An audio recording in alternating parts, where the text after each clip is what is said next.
Hey guys, what is up? My name is Ava, and I know this isn't like most podcasts, but this is just how I like to do it. So, throughout this video, you guys are going to walk with me around this beautiful campus and see some of my favorite places to be and where I have spent several hours just doing a lot of thinking and relaxing. These places helped me get through my first semester of college. I was super stressed, and the workload was totally different from high school, and I know everyone tells you that and that you should be prepared for the different workload, but I was just not prepared for it, and these places helped me just relax and push through it. Also, enjoy this amazing song because, well, it is just my favorite, so just sit back and enjoy. Okay, so a lot of students come to college with a plan of how they want the next 4 years of their life to look like in order to help them prepare for their future. However, there are many students who come to college with no idea or plan in mind, and that is okay. Guys, that is okay, because college should be a place where you can explore your options and find what you're truly passionate about. I was one of those students who came to college with a 4-year plan.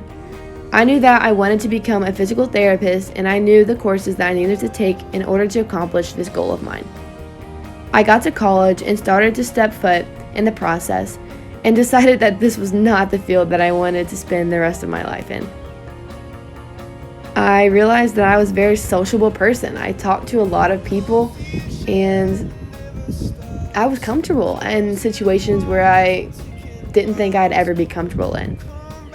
I had one of my very first public speaking experiences in my first semester English class. It wasn't great, but it went pretty smoothly for the most part. I realized that I was way more comfortable talking about information that I was interested in. For the specific assignment, we got to choose a topic from the book that we were reading. This was an example of speaking in the arts and humanities. This type of speaking is related to more of a textual-based data than numerical data, and I really enjoyed it. I hadn't really thought about becoming a communications before, but this assignment kind of led me to it. At a really young age, I began to love watching videos and making videos for other people. This was a way for me to express how I felt and maybe, talk about things that other people could relate to. According to our textbook, our ancestors did not start exploring visual mass media until about 40,000 years ago. Guys, visual mass media is now one of the most popular ways to communicate and advertise all over the world. In my first year class, we would create videos about ourselves and turn in some of our assignments virtually, and this helped me realize that I was very interested in talking to others through a media viewpoint than just writing about information for my courses. It didn't take me very long to figure out that I love to be an advocate. Advocacy speaking is probably one of my favorite things to do. I had been working on my final project for my sociology class and was able to put two of the things that I love doing together. So 1, I got to create another video, and 2, I got to advocate for the LGBTQ+ community.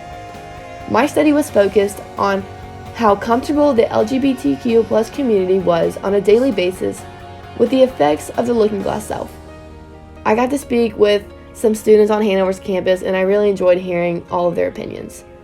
This project really excited me and kept me up at night because I couldn't wait to get started on it, and I know you guys probably think I'm dorky for that, but you have to understand that creating videos is one of my favorite things to do. It helps me think that this may be something that I would like to do one of these days with a major in communications. Okay, I'm so sorry, but I'm going to jump ship with you guys super quick topics-wise, because this is something that I just really want to talk about. So, one challenge I've noticed about myself while taking this course is communication in my relationships. I talked about this in my midterm review, and this is not just about my relationships with my partners, but as well as my friendships and my relationships with my family members. I find myself holding back communication after a certain point in my romantic relationships.